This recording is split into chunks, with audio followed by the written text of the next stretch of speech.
Shalom, apa kabar kawan-kawan? Jadi hari ini kita membahas ya sedikit tentang pikiran Kristus tentang FPI di Indonesia dan sejenisnya seperti itu ya. Jadi kita tidak membicarakan dari segi pemerintahan ya, dari segi politik tidak. Tapi apakah pikiran Kristus terhadap FPI dan sejenisnya? Apa kata Alkitab? Tentu saja yang menjadi firman Tuhan. Saya mendengar ada beberapa ya komentar-komentar di jagat maya. Ada banyak orang Kristen yang memprotes tentang FPI, atribut Natal di sweeping seperti itu. Sekali lagi saya ulangi, ini bukan tentang politik, bukan dari sisi kenegaraan seperti itu, tapi dari sisi Alkitabiah. Jadi orang Kristen yang baik semakin banyak menyesuaikan dirinya dengan Alkitab. Sikap-sikapnya semakin Alkitabiah semakin hari dengan belajar. Yang kemarin kita bersalah, hari ini mungkin kita bisa pelajari, kemudian kita bisa mengubahnya seperti itu. Jadi ini juga berlatih tentang pikiran Kristus ya. Rasul Paulus juga mengajak kita untuk pikiran Kristus menjadi pikiran kita seperti itu. Apa yang dipikir Kristus sehingga dia membiarkan FPI ada? FPI ada, semuanya ada ketika Tuhan ACC. Ketika Tuhan itu semua masih di bawah kendali Tuhan seperti itu. Lah, lantas kenapa Tuhan membiarkan adanya FPI? Saya sudah bicara dengan beberapa teman apologet ya. Mereka juga mengatakan bahwasanya kita harus bersedia tumbuh bersama-sama lalang. Sebagai gandum, kita harus bersedia tumbuh bersama-sama lalang. Salah satu yang membedakannya adalah buahnya. Dan juga lalang itu lebih tajam kalau kena di kulit seperti itu. Gandum itu lebih empuk ya, lebih halus dia seperti itu. Nah, yang kedua, kita juga harus berani, harus mau disandingkan. Sebagai uang asli, kita harus bersedia disandingkan dengan uang palsu. Keaslian kekristenan, firman Tuhan di Injil, itu justru akan lebih terbukti ketika disandingkan dengan kepalsuan yang lain. Seperti itu konteksnya. Yang ketiga, ya tentu kita harus bersedia kedagingan kita disalibkan. Kita tidak bisa menyalibkan daging kita sendiri. Diperlukan orang lain yang untuk menyalibkan, manusia lain, manusia banyak manusia untuk menyalibkan kedagingan kita.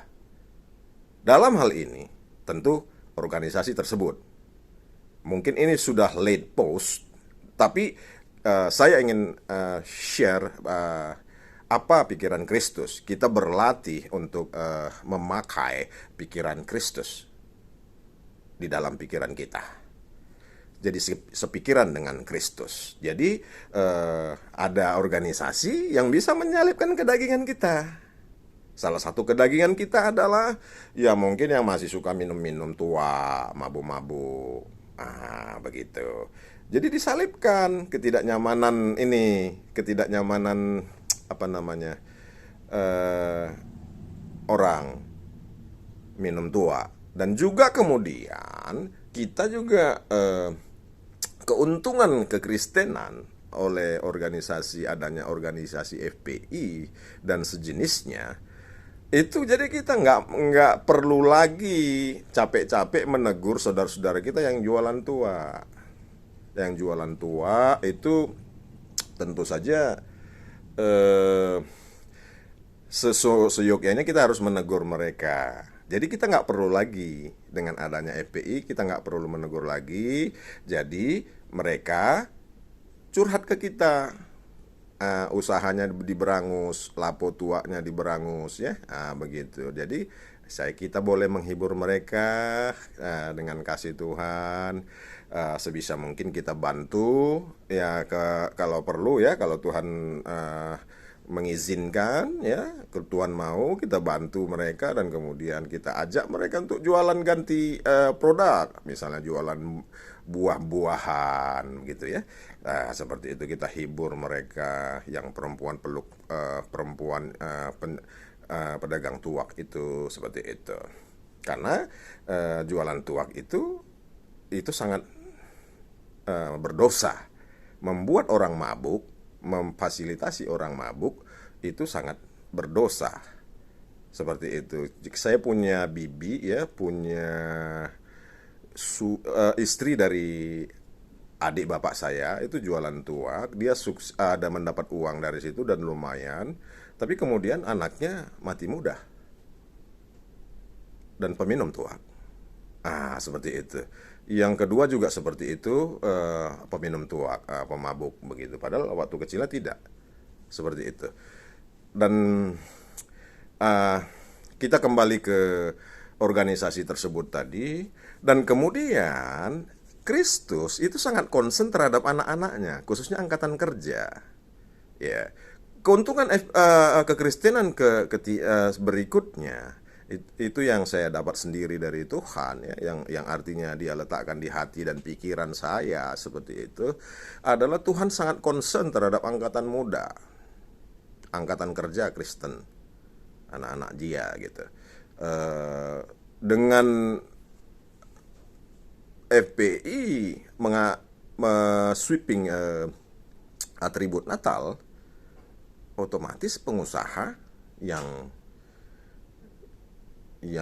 apa namanya, yang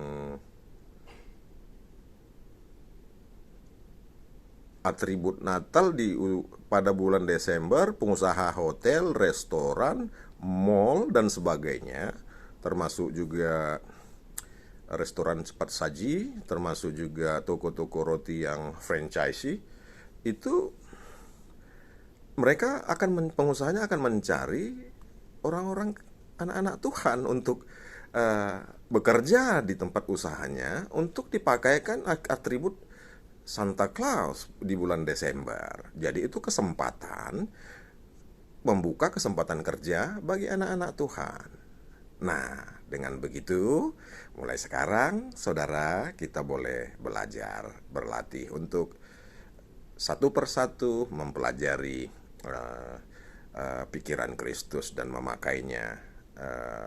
Tuhan tidak memaksa kita sempurna, ya, tidak ini. Dia guru yang baik, ya, yang sangat senang ketika muridnya ingin belajar dan semangat belajar. Tapi Dia adalah Bapa yang baik juga. Dia menganggap Anda sempurna. Yesus adalah Bapa yang baik yang menganggap anak-anaknya sempurna, seperti itu. Demikianlah seorang bapa itu memang selalu menganggap anaknya sempurna, akan tetapi anaknya tersebut tentulah baik juga untuk belajar, berlatih. Tuhan Yesus memberkati.